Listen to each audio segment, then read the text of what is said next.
Alors, c'est un grand honneur, un grand plaisir d'ouvrir ce cycle de conférences sur un sujet profond, complexe, mais dont je crois effectivement que c'est un sujet nécessaire. Alors moi, je suis psychiatre d'enfants et d'adolescents, je suis psychanalyste, et donc je vais entrer dans ce sujet par ma voie à moi, qui est la clinique, par ma chance aussi, qui est cette possibilité donc de travailler au quotidien avec des bébés, des enfants, des adolescents, des adultes qui sont confrontés à ces questions de désir de vie et de désir de mort, parce que c'est souvent entremêlé. Et c'est une belle leçon de vie que de travailler au quotidien avec ces personnes, ces enfants, mais ces adultes aussi, et d'apprendre aussi d'eux comment ils réussissent à sortir de ces conflits qui sont des conflits profondément humains. Alors moi, ma spécialité et ma passion aussi d'ailleurs, c'est ce qu'on appelle la clinique transculturelle, c'est-à-dire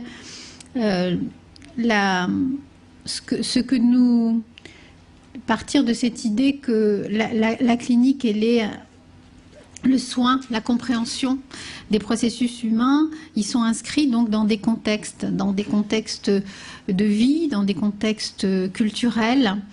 Et que donc lorsqu'on essaye de comprendre et de soigner, on a besoin d'un certain nombre de disciplines qui étudient ces contextes, comme l'anthropologie, comme la linguistique. Et cet apport complémentaire donc de la psychanalyse et de l'anthropologie ou de la linguistique, par exemple, qu'on appelle approche transculturelle, c'est-à-dire l'idée de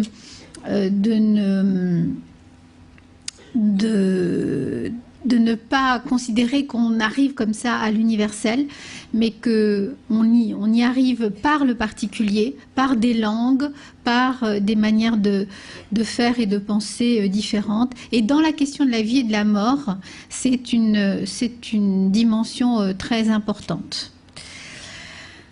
Alors, je vais parler à partir de mon expérience à l'hôpital Avicenne. Sans doute certains d'entre vous le connaissent. Il est là dessiné. C'est un hôpital qui porte dans sa porte, dans son architecture, dans son organisation, les traces de l'histoire française, en particulier de l'histoire coloniale. Et c'est devenu un lieu très multiculturel. Par exemple, pour nous, l'année dernière, dans notre service, nous avons parlé 25 langues, ce qui est beaucoup. Et en même temps, c'est peu, parce qu'on sait qu'autour de nous, dans le bassin de vie de la Seine-Saint-Denis, il y a plus de 100 langues qui sont parlées. Donc, la question de la diversité culturelle, du multiculturalisme et donc de l'approche transculturelle est posée. Alors, je vais évoquer un certain nombre de questions, d'abord des questions préliminaires sur le suicide. Ensuite, je prendrai un certain nombre d'exemples cliniques que j'analyserai avec vous. Et ensuite, bien sûr, je répondrai à l'ensemble de vos questions. Alors, quelques questions préliminaires que je vais traiter, c'est important. Moi, je vais les traiter comme une clinicienne, c'est-à-dire vraiment comme quelqu'un dont la fonction est une fonction de compréhension et de soin, mais du singulier, c'est-à-dire que je ne vais pas vous donner des chiffres. Je vous dirai quelques mots tout à l'heure sur les statistiques, sur le suicide, mais volontairement, je veux vraiment poser les questions à partir des récits, des histoires et des positions des patients, donc des positions singulières, et pas de manière statistique et de manière globale. Un certain nombre d'autres intervenants dans la suite vous donneront un certain nombre de chiffres sur le suicide dans le monde. Moi, ce que je voudrais, c'est poser donc des questions à partir de la personne elle-même. Alors, quelques questions générales quand même, parce que à partir du moment où on m'a une des questions qu'on m'a posées sur la approche transculturelle du suicide, c'est de se demander si dans la littérature et dans la réalité de ce qu'on voit ici, j'ai dit à partir de quelle expérience j'allais parler, j'aurais dû ajouter aussi que j'ai une autre porte d'entrée avec une équipe importante maintenant qui s'occupe de ça. C'est le travail clinique, le travail psychologique et pédopsychiatrique et psychiatrique avec les enfants et les adultes qui vivent des crises graves, dans la mesure où je m'occupe depuis une vingtaine d'années de la santé mentale à Médecins sans frontières, c'est-à-dire que dans des situations d'événements graves, de traumatisme collectif ou de guerre ou de crise extrême, un certain nombre d'équipes vont aller proposer des soins, et parmi ces soins, il y a les soins psychologiques. Et donc c'est aussi une manière de rentrer dans cette question plus globale de cette notion de vie et de mort. Alors donc, première question qu'on peut se poser, c'est une question du point de vue historique. Est-ce que la notion de suicide, est-ce que le fait de s'attaquer soi-même, est-ce que le fait de vouloir mourir et de mettre en œuvre un certain nombre de moyens pour le faire, est-ce que la question du désir de mort et du désir de mort incarné se pose uniquement aujourd'hui, dans nos temps qu'on a toujours l'impression que ce sont des temps troublés, ou est-ce que c'est une question qui s'est toujours posée? Alors, là, évidemment, je ne vais pas faire une lecture historique exhaustive, mais ce que je voudrais dire sur cette question historique, c'est qu'on retrouve dans les textes, par exemple, des grands philosophes ou médecins de l'Antiquité jusqu'à aujourd'hui, et en particulier, par exemple, si on prend l'exemple d'Avicenne, qui est celui qui a donné le nom à notre hôpital, on retrouve des descriptions d'états où le désir de mort est très présent, qui est appelé, évidemment, qui prend des formes très différentes.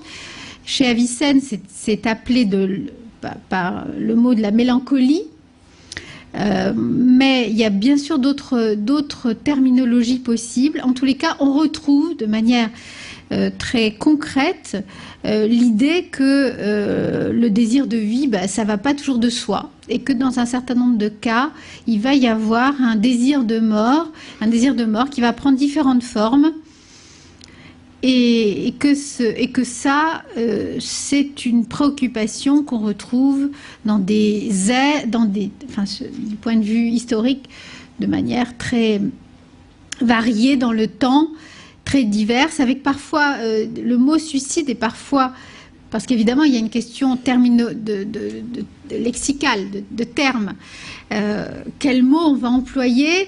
Il y a parfois dans certaines langues une sorte d'évitement de la part active du suicide, et dans certains textes on va trouver des métaphores, des images. Mais c'est d'ailleurs pour ça que j'ai intitulé moi désir de vie, désir de mort, parce que c'est sans doute lorsqu'on regarde de manière à la fois historique et géographique, c'est sans doute une des constantes qu'on retrouve le plus, c'est cette notion de dialectique au niveau du désir entre vivre et mourir. Donc historiquement, en tous les cas, si on fait une lecture rapide, on va retrouver des traces de tout temps. De la même façon que du point de vue géographique, on va retrouver aujourd'hui dans des cultures, dans des religions, dans des ères, dans des situations différentes.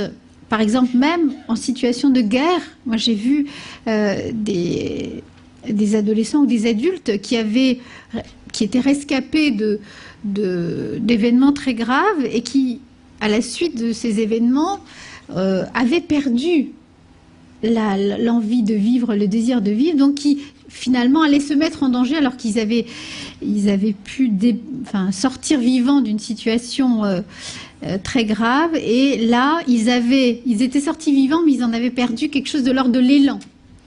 Et donc, géographiquement, on pourrait dire que, a priori, on retrouve cette idée dans plein d'endroits différents, dans des situations différentes, qui sont parfois des situations douces ou des situations de guerre, douces au sens de crise extrême,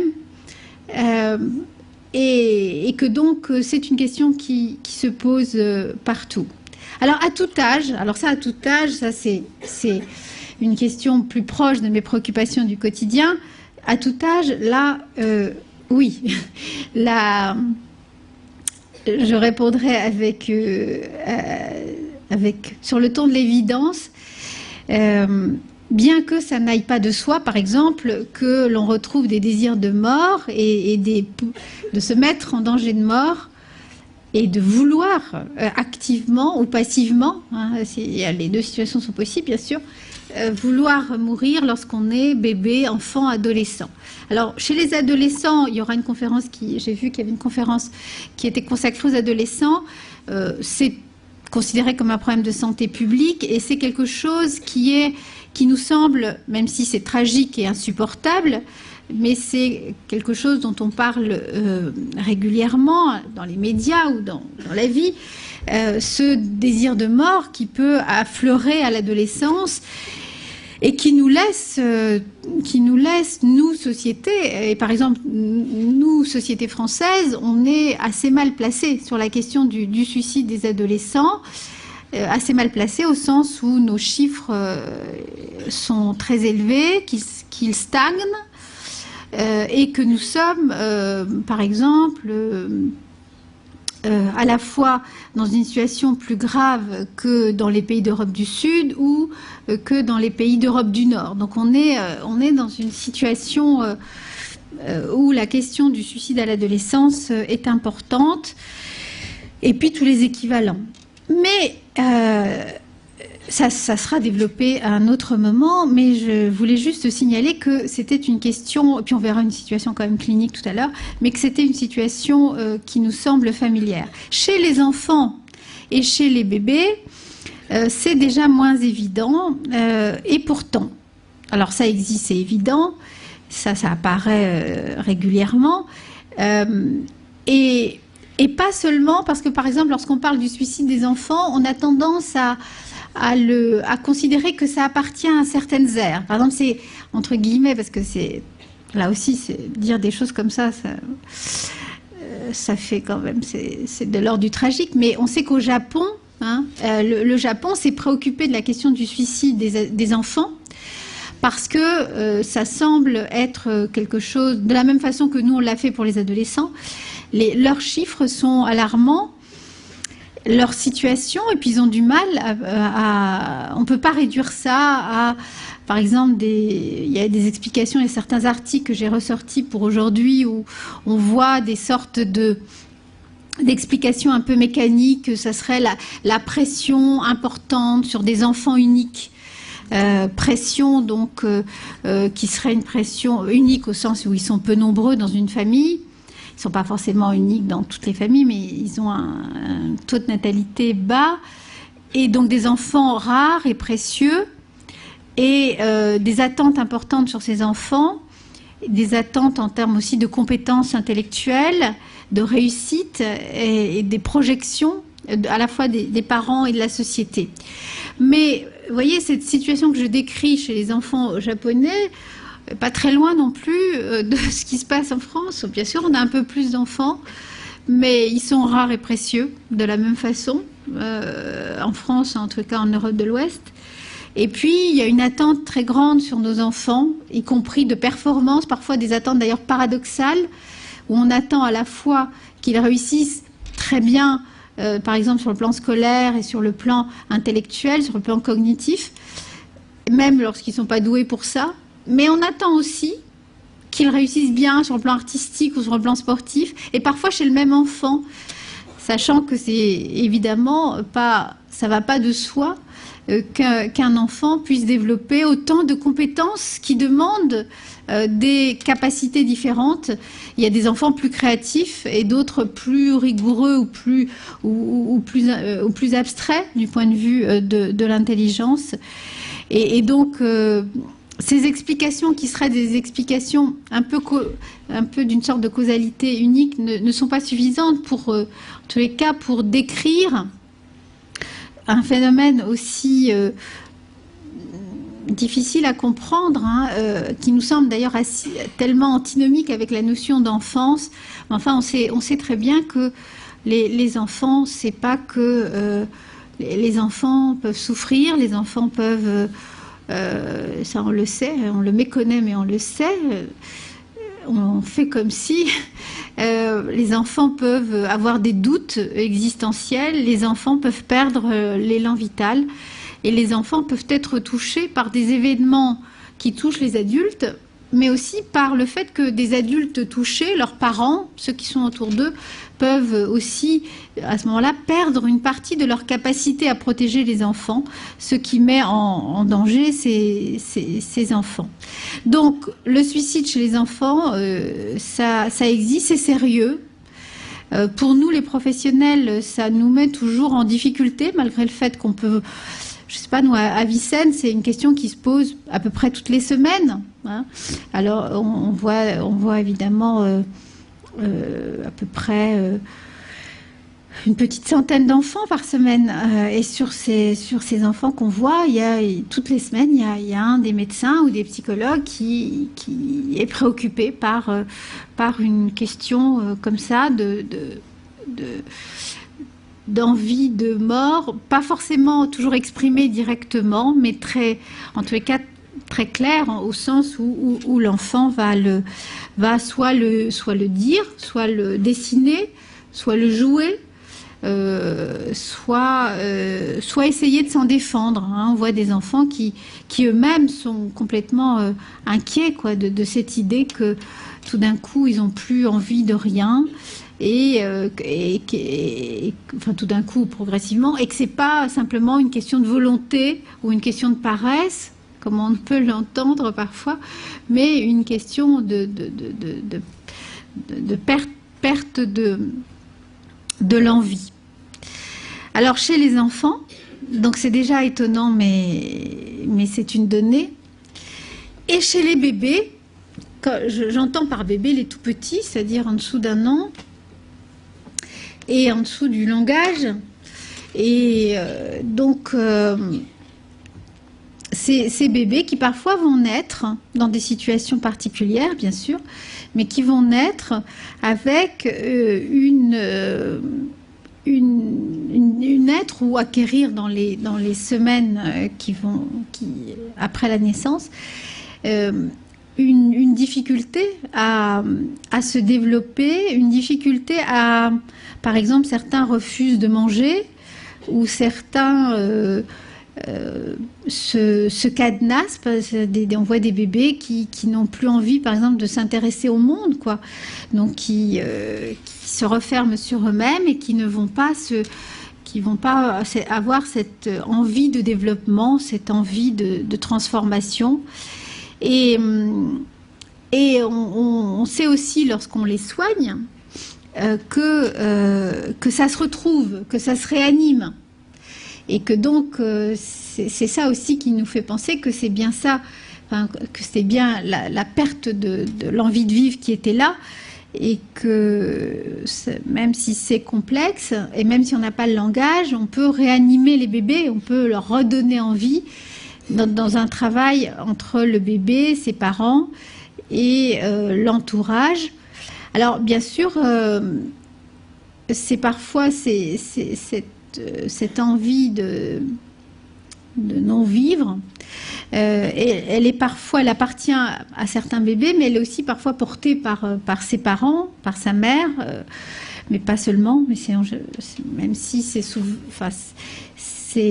dans les tout premiers jours ou dans les toutes premières semaines, c'est souvent dans l'interaction mère-bébé que ça se joue, mais ça peut être ensuite plus large. Donc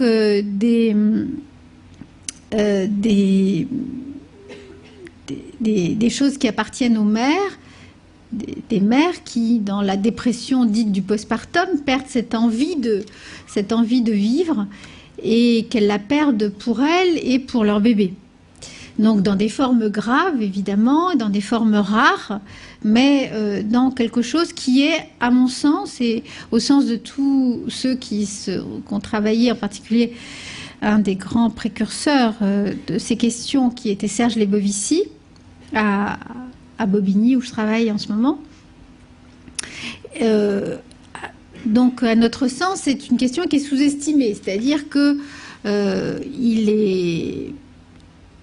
il arrive régulièrement qu'on m'appelle pour voir un bébé qui ne s'alimente pas depuis, ou peu, ou très mal, ou à qui on a mis une sonde, depuis déjà plusieurs semaines.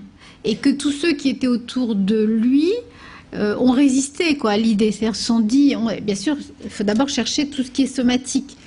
Mais c'est évident que chez un bébé, il peut y avoir des tas de raisons, par exemple, organiques, liées au fonctionnement du corps, qui font que ce bébé est en difficulté. Mais ça se voit rapidement, un bébé enfin, ça se voit. Lorsqu'on est capable, lorsqu'on a envie,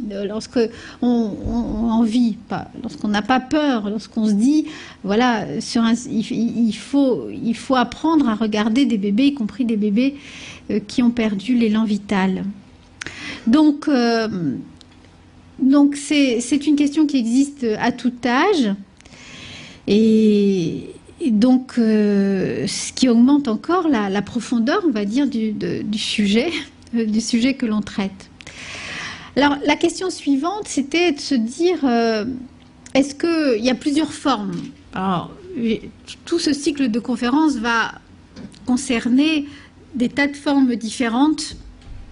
Et donc, vous allez les voir et les discuter en détail, mais je voulais souligner qu'il y a des formes très différentes de suicide et que, d'une certaine façon, chacune doit être considérée pour ce qu'elle dit, pour ce qu'elle est, pour ce qu'elle signifie pour les autres et pour soi-même, celui qui la met en œuvre, et que...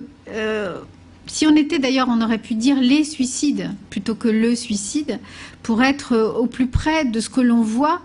Alors j'ai cité là deux formes, il y en a plein d'autres, qui concernent à la fois l'intention et les modalités. Alors je disais, il faut bien sûr, faudrait mettre des guillemets parce que tous ces mots devraient être définis très précisément et il y a des définitions nécessaires, mais le suicide dit philosophique, c'est-à-dire un suicide que l'on voit alors là chez les adultes principalement, un suicide, alors parce que j'ai mis bébé, enfant, adolescent, bien sûr adultes sans doute, et personnes âgées. Dans les adultes, il y a une forme très particulière chez les personnes âgées que j'ai pas citée là parce que ça semblait évident, mais j'ai cité plutôt celles qui posaient problème et puis celles qui étaient de ma pratique pédopsychiatrique. Mais la question, par exemple, du suicide des personnes âgées, j'y pense en disant le mot, en parlant de la forme philosophique, est une question très importante. Elle est très importante en Europe. Elle est aussi, par exemple, très importante au Japon, où la question est posée très, très, très ouvertement, parfois, très directement, très facilement. En tout cas, pour nous, ça nous paraît facile, parce que comme il y a une dimension très culturelle de parler du suicide, de la mort, et donc dans certaines langues et dans certaines cultures, on le fait beaucoup plus directement que chez nous, que dans nos langues à nous et dans nos cultures à nous, ou même, vous savez qu'historiquement, parfois, ce mot même, dans les certificats, moi quand j'ai commencé mes études de médecine, il n'y a pas, je suis pas une vieille dame, il n'y a pas si longtemps que ça, mais il y a suffisamment longtemps, on me disait, par exemple, tu ne mets jamais suicide comme ça dans un certificat médical. Tu t'évites. tu fais attention, il faudrait vraiment qu'il n'y ait pas d'autre alternative pour mettre suicide. C'est-à-dire que le suicide, on ne devait écrire comme motif de la mort suicide que si vraiment on n'avait rien d'autre possible. Et on m'apprenait ça très sérieusement en me disant que c'était à la fois du respect, c'était surtout du respect pour la famille, par exemple. Enfin, pas forcément du respect pour celui qui était parti, qui avait peut-être d'ailleurs décidé de partir dans un suicide dit philosophique, c'est-à-dire où il y a rien d'autre que la détermination du sujet. Il n'y a pas comme dans le suicide psychologique où il y a par exemple une souffrance, où il y a éventuellement une maladie dépressive, une maladie psychiatrique, une maladie psychotique, enfin des symptômes liés à une souffrance psychologique ou psychiatrique qui font que ça va toucher l'élan vital. Et là, il s'agit d'une forme où, par exemple, si on arrive à soigner la dépression, l'envie de mort disparaîtra. Donc, c'est lié à la dépression. Donc, c'est une forme dite psychologique. Alors que dans la forme philosophique, on ne peut pas soigner de dépression, il n'y en a pas.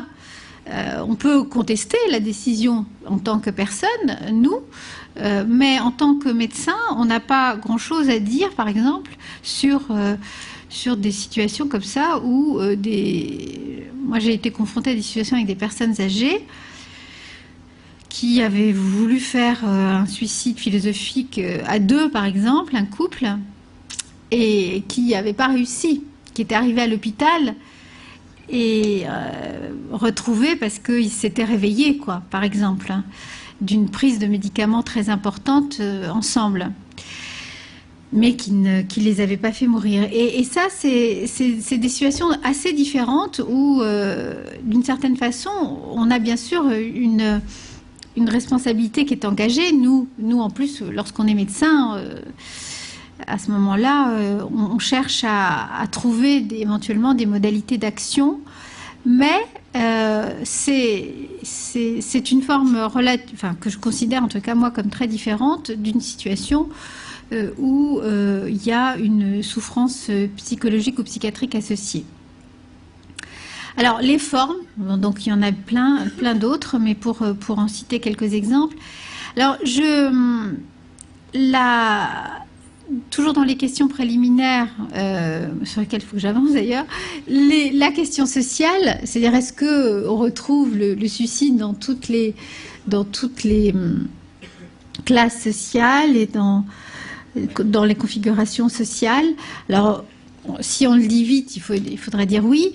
Bien sûr, après, il va y avoir des variations qui sont liées à par exemple, on oppose parfois on oppose sur cette question du suicide les formes utilisées dans une situation rurale où ce sont des formes parfois par exemple il y a beaucoup de on voit encore beaucoup, même en France, de pendaisons, de suicides par pendaison ou par arme à feu, alors qu'en situation très urbaine, les suicides vont être plus bien qu'il y en ait aussi, bien sûr, comme ça, mais il y a des suicides beaucoup plus médicamenteux.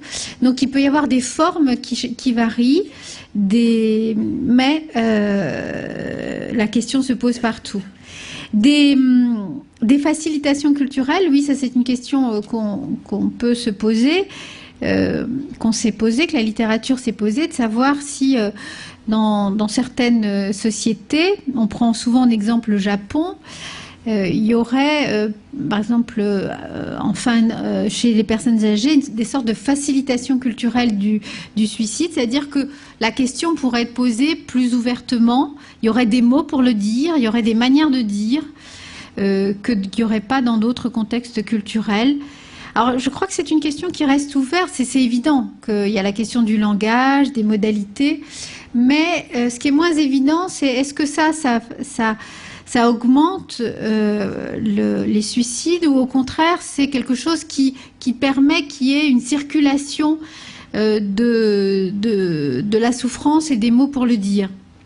les données religieuses, est-ce qu'il y aurait, on dit classiquement que que la religion protège du suicide, quelle qu'elle soit, et qu'elle interdit le suicide.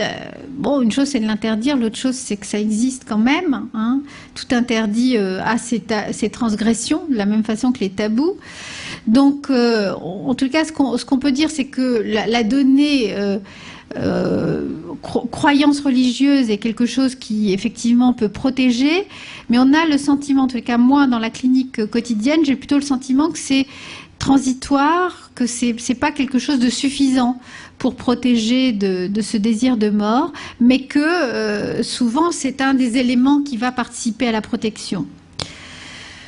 Alors, se pose de la même façon qu'on a posé la question universelle de l'universalité donc du suicide, se pose aussi celle de l'universalité de la dépression, bien sûr. C'est-à-dire, est-ce que, puisque la dépression, un des risques majeurs de la dépression, lié à la dépression, c'est le suicide, est-ce que cette dépression elle-même, ça c'est une autre série d'études, est-ce qu'elle est universelle ?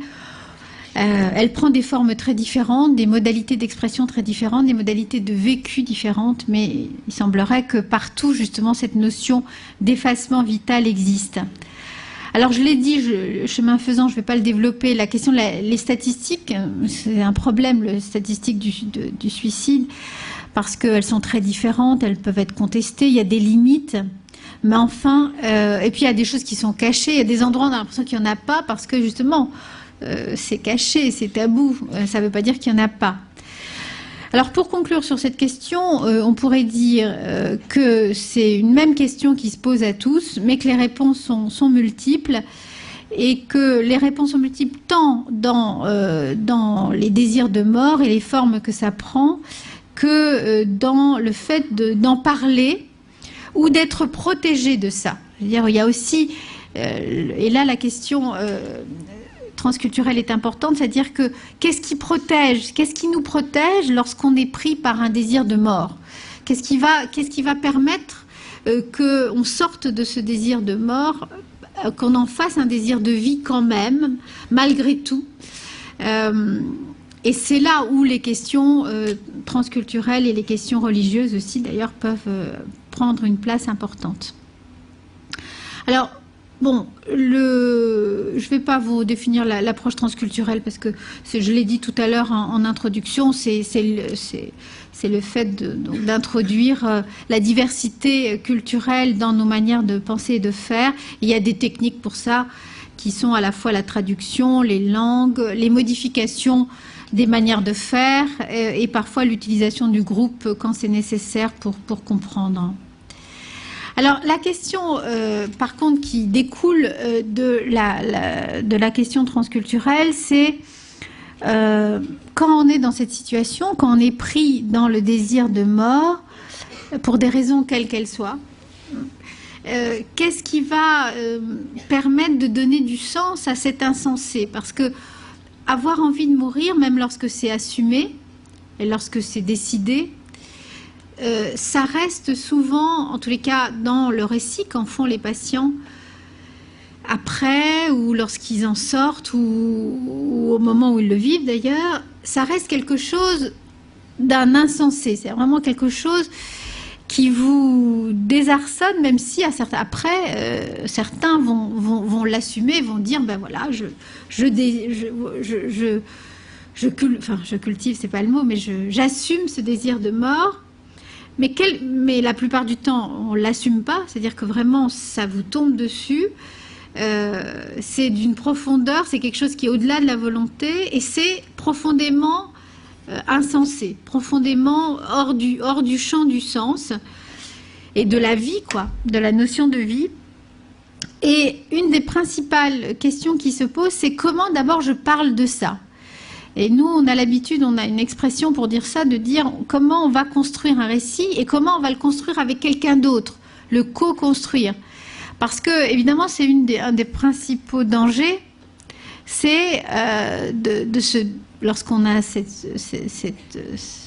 sensation de désir de mort, cette expérience, c'est de pouvoir d'abord le reconnaître, se le dire, et puis pouvoir en parler avec quelqu'un sans que ça fasse peur à l'autre. Parce que souvent, moi, j'ai des patients qui me disent « j'en ai pas parlé, ça fait des mois que ça tourne dans ma tête, mais j'en ai pas parlé parce que c'est effrayant ». Et je veux pas encombrer l'autre, ma mère, mon frère, mon ami, mon épouse, avec ce désir de mort, parce qu'il est trop déstructurant. C'est-à-dire qu'il y a vraiment quelque chose qui est... D'abord, on le ressent, puis après, comment on va pouvoir l'exprimer. Donc, premier temps, c'est celle du récit. Et c'est là où il peut y avoir des récits multiples. C'est-à-dire qu'en fonction des cultures et en fonction du rapport à la mort, vous savez combien le rapport à la mort est profondément singulier d'un endroit à l'autre, d'un monde à l'autre. En fonction de ça, on va pouvoir faire un récit d'une manière ou d'une autre, parfois pas, parfois fragmentaire, mais que ce soit possible. Alors, la place du collectif, c'est la place donc de ce que, pas seulement individuellement, mon père, ma mère, mon mari, mais collectivement, la société, comment elle va se représenter quelqu'un qui a un désir de mort. Est-ce qu'il est rejeté aux marges, à l'exclusion de la société, ou alors au contraire, est-ce que c'est reconnu comme quelque chose qui fait partie de l'humain, de la tension de la tension de l'humain, et qu'à ce moment-là, on peut d'une certaine façon le partager, on peut trouver des stratégies, on peut faire des plans de prévention qui ont un sens, et on peut agir. Alors bien sûr, c'est au pluriel qu'il faut penser ça, parce que souvent, et c'est d'ailleurs par exemple, un des écueils de tout ce qui concerne la prévention, c'est que c'est fait comme s'il y avait une seule manière de penser la mort, le suicide, alors que il y en a mille et une, et ça dépend, c'est lié à la manière dont on se représente ce que c'est qu'un être humain, ce que c'est que la vie, ce que c'est que mon droit à moi, à choisir, etc. Il y a plein, c'est l'être, c'est la notion d'être, le sens que je vais donner à tout ça, et puis qu'est-ce que je fais quand je me rends compte que j'ai perdu cet élan, ou que je suis menacée, ou que je fais des choses qui sont équivalentes. C'est-à-dire, par exemple, je voyais récemment une dame qui, à la suite, dans un parcours comme ça, d'abord de deuil, et puis ensuite...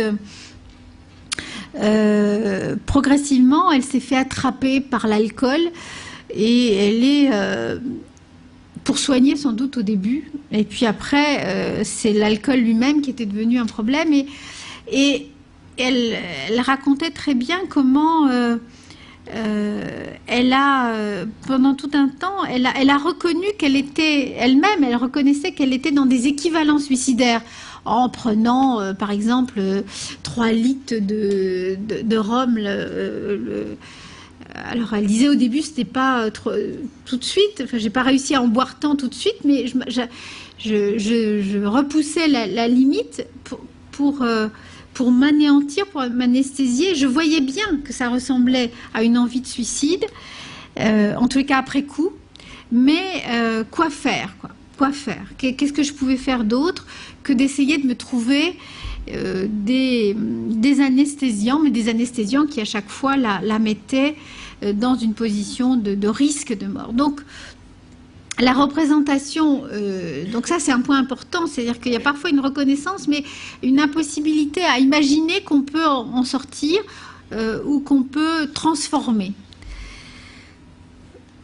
Donc dans les questions transculturelles, il y a je le disais, la représentation de la vie et de la mort. Et je prenais un exemple qui est sur la question de la mort. Est-ce que la mort va prendre une place dans le cycle, dans un cycle, par exemple, on voit beaucoup dans les sociétés d'Afrique de l'Ouest des représentations cycliques de la vie et de la mort, avec une place donc pour les ancêtres qui se réincarnent ensuite. On peut retrouver ça en Inde aussi, qui est le retour d'un ancêtre dans un bébé, et avec une conception cyclique de la vie et de la mort, et avec donc à ce moment-là une idée de se rattacher à cette idée du mouvement et à cette idée des ancêtres, de se rattacher, et d'une certaine façon, même lorsque on se pose la question de sa propre place à soi, et puis éventuellement de l'envie de disparaître, évidemment cette question-là va s'inscrire de nouveau dans la question du cycle de la vie et de la mort. Et donc, ça va permettre... Alors, parfois, ça ne marche pas, hein, parce que toutes ces représentations, elles ont des limites. Toutes ces représentations, elles ne sont jamais suffisantes en tant que telles, mais disons que ça fait partie des ingrédients qui permettent de sortir de la notion de désir de mort et de se rattacher à quelque chose. Alors, un autre élément qui concerne toujours les éléments du pluriel linguistique et culturel, c'est lorsqu'on ressent une chose aussi insensée, on cherche ce qu'on appelle des théories étiologiques, c'est-à-dire qu'on cherche à donner un sens, non pas une cause, hein, mais un sens à ce que l'on ressent. Et alors ce sens, il peut être très, très varié, et je voulais prendre un exemple qui est un exemple qui, moi, m'a toujours beaucoup surpris, et j'ai beaucoup appris des patients eux-mêmes là-dessus. C'est un exemple qui concerne donc plutôt mon expérience avec Médecins sans frontières, où j'ai travaillé dans des situations donc où il y avait des enfants malnutris, situation de malnutrition aiguë et chronique, et donc, dans un certain nombre de ces situations, évidemment, la cause majeure de la malnutrition, c'est le manque de nourriture adaptée pour les enfants, pour les adultes. C'est la cause la plus fréquente, et c'est la cause la plus... il faut se battre avec détermination, évidemment, pour qu'on ne laisse pas mourir comme ça des enfants dans ces situations. Et puis, il y a dans les situations où j'ai travaillé, il y a un certain nombre d'enfants que l'on n'arrive pas à renutrir. Je pense par exemple au Niger, où j'ai travaillé aussi sur ces questions. On a travaillé dans les territoires palestiniens, plus avant, mais au Niger ensuite, où il y avait des situations de malnutrition, où les enfants regrossissaient lorsqu'on arrivait à les renourrir normalement, et puis ils retombaient. Et de nouveau, ils remaigrissaient, ils retrouvaient leur état antérieur, et de marasme ou de kwashiorkor, qui sont deux formes différentes de malnutrition. Et dans un certain nombre de cas, et c'est très connu dans la littérature, ça avait été décrit avant nous, donc on a mis en place des évaluations psychologiques, à la fois des enfants, mais aussi des relations entre les enfants et leur mère ou ceux qui s'occupaient de ces enfants. Et on s'est rendu compte qu'un certain nombre de ces enfants qui maigrissaient, regrossissaient, et pour lequel finalement l'apport de nourriture, l'apport pédiatrique et l'apport de nourriture n'étaient pas suffisants, c'était des enfants qui avaient perdu l'élan vital. Ces enfants qui se laissaient mourir.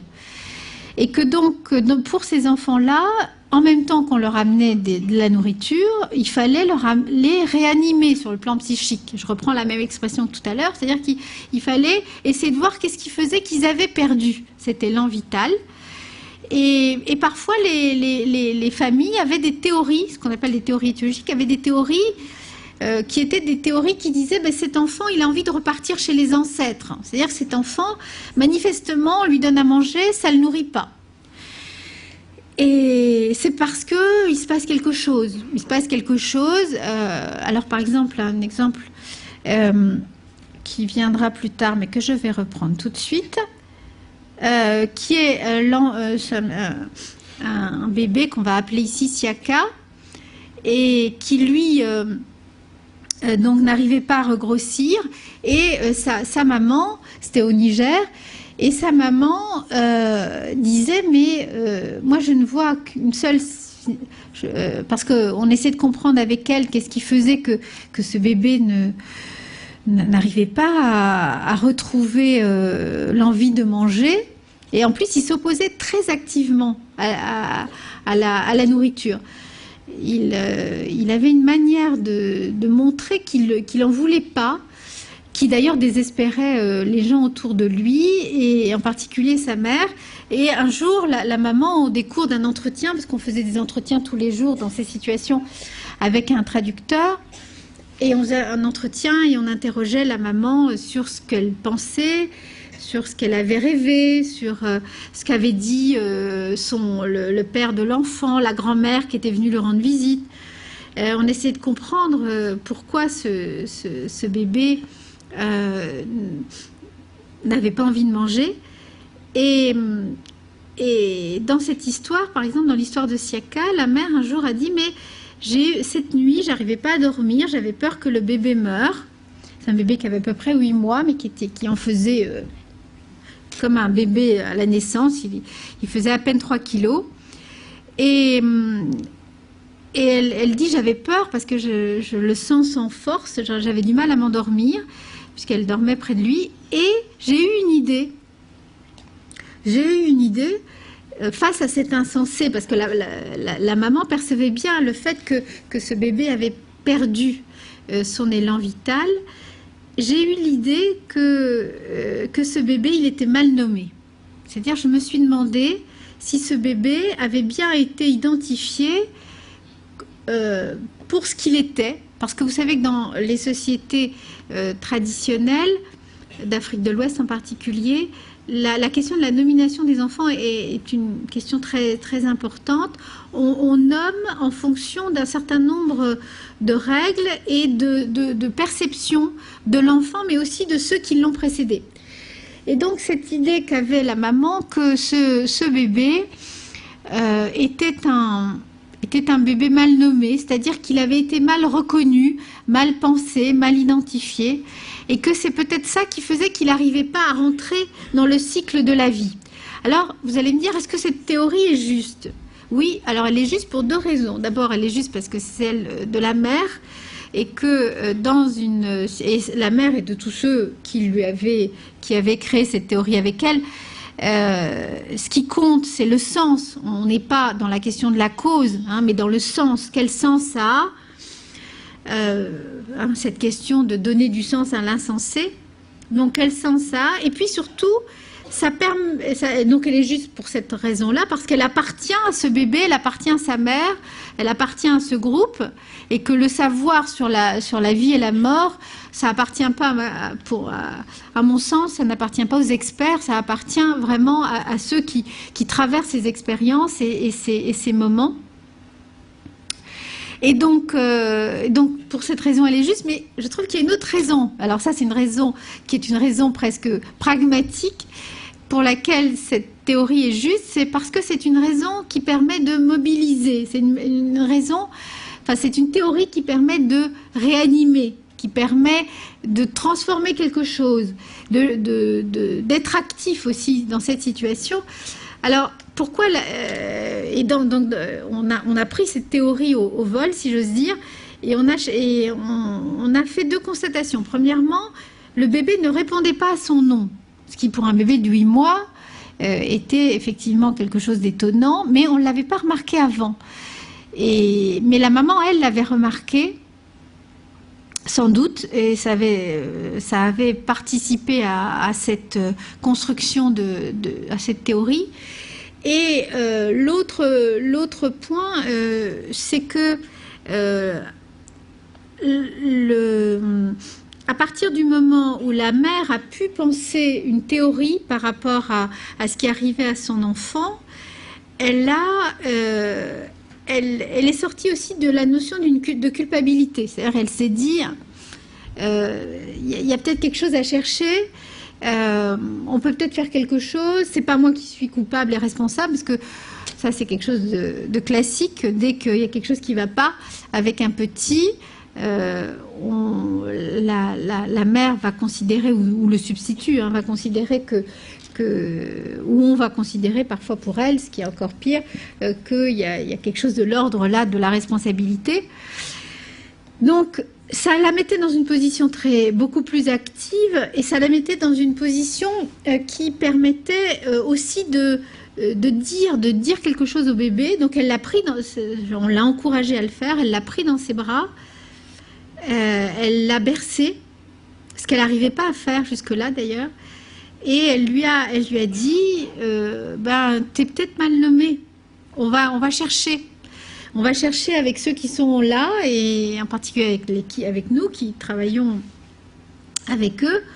On va chercher, on va interroger les ancêtres, et on va chercher quel est le vrai nom qui te revient. Et bon, c'est un processus qui a été un processus encore un peu complexe, mais qui a été un vrai processus de réanimation, et qui a effectivement conduit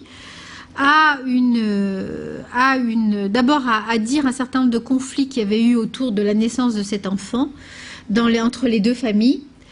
Et ça, c'est très important sur le plan psychique, sur le plan du soin. Et l'autre chose, ça a permis aussi de renommer cet enfant, c'est-à-dire d'utiliser les ressources de tous les gens qui étaient autour, puisque ça appartient aux familles elles-mêmes, pour, d'une certaine façon, trouver un nouvel élan pour cet enfant qui s'est laissé transformer, je trouve, beaucoup par des actes corporels, et puis par exemple, pour essayer d'identifier qui était l'enfant, ils ont fait venir d'autres personnes autour de la famille, qui ont chanté des berceuses pour voir à quel chant l'enfant réagirait plus qu'à tel autre.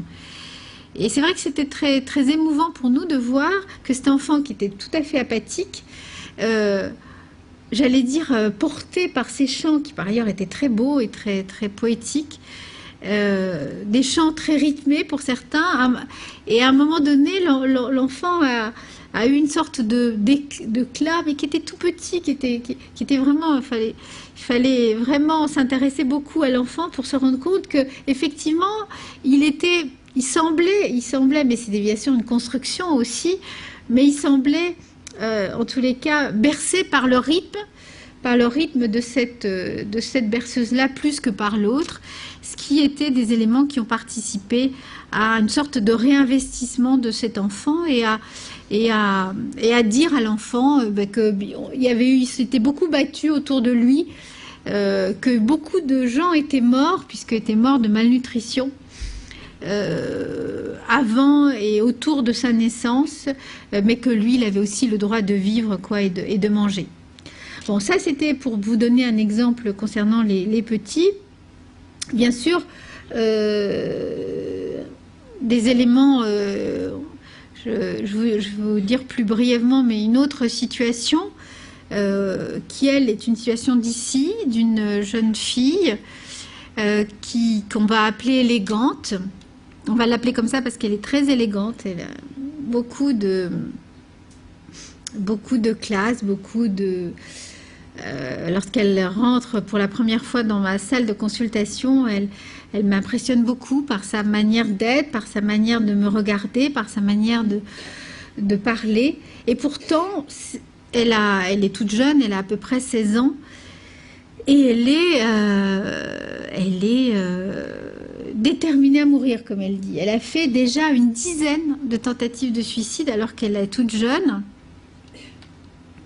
Et elle l'a fait en à peu près 18 mois. Et elle l'a fait, non pas pour... alors elle dit qu'elle est déterminée à mourir, mais dans l'entretien, lorsqu'on va parler plus précisément des moments comme ça où elle a ses envies de mourir, elle dira plutôt qu'elle a envie de s'anesthésier, en fait. C'est-à-dire qu'elle a envie que la tension tombe, que la tension qu'elle ressent à l'intérieur d'elle cesse, et qu'à ce moment-là, elle est prête à tout.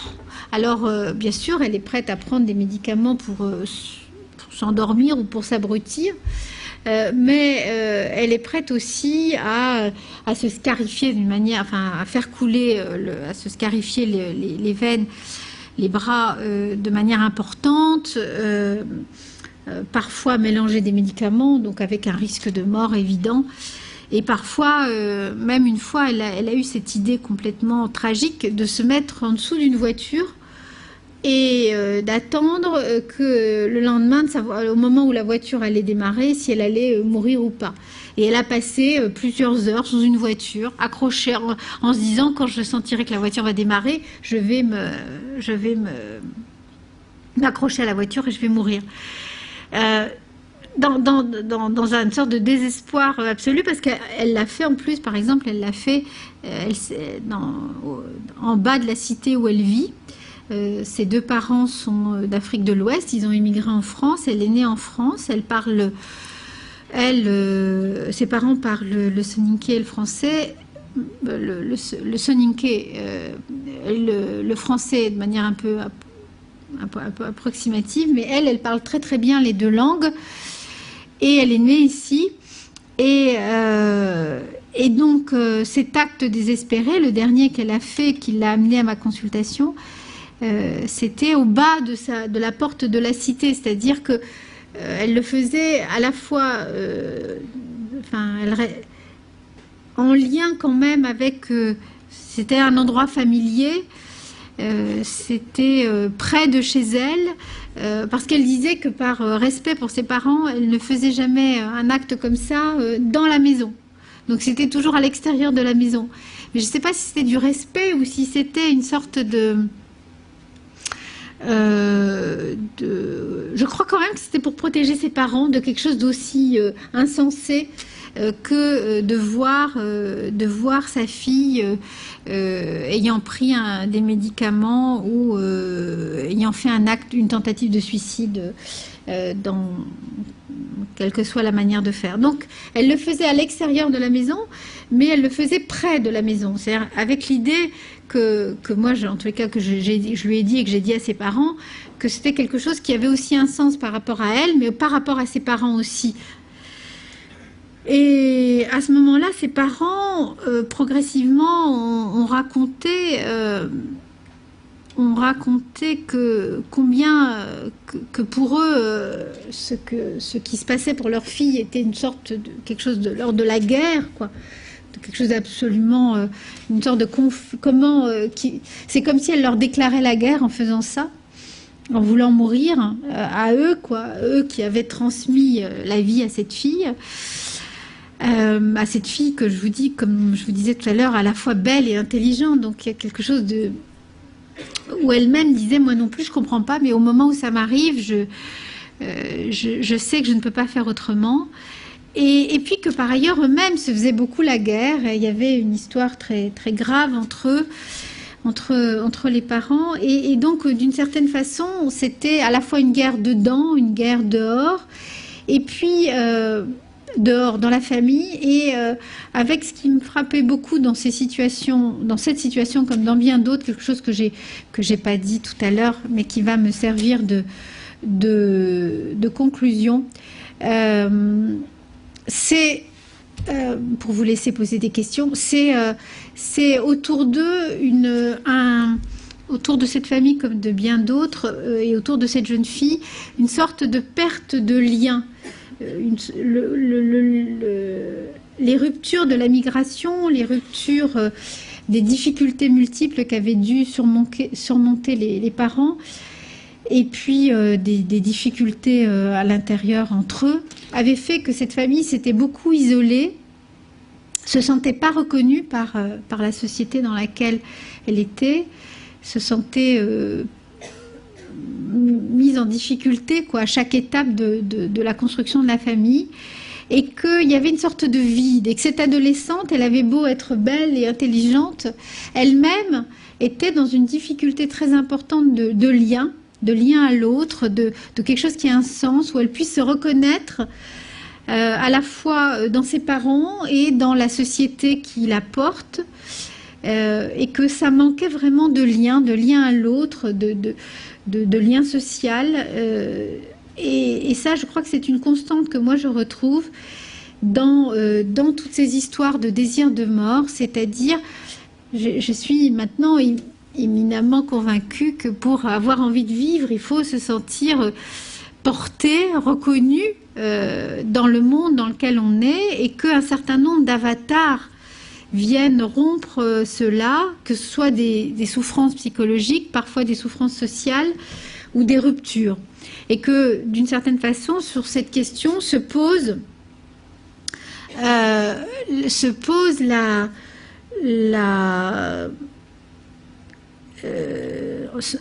est engagée notre responsabilité à la fois de soignants, responsabilité d'être humain, responsabilité collective, quoi, de construction de la société, d'une société qui laisse de la place à toutes les singularités, et que le lien social soit possible et soit multiple.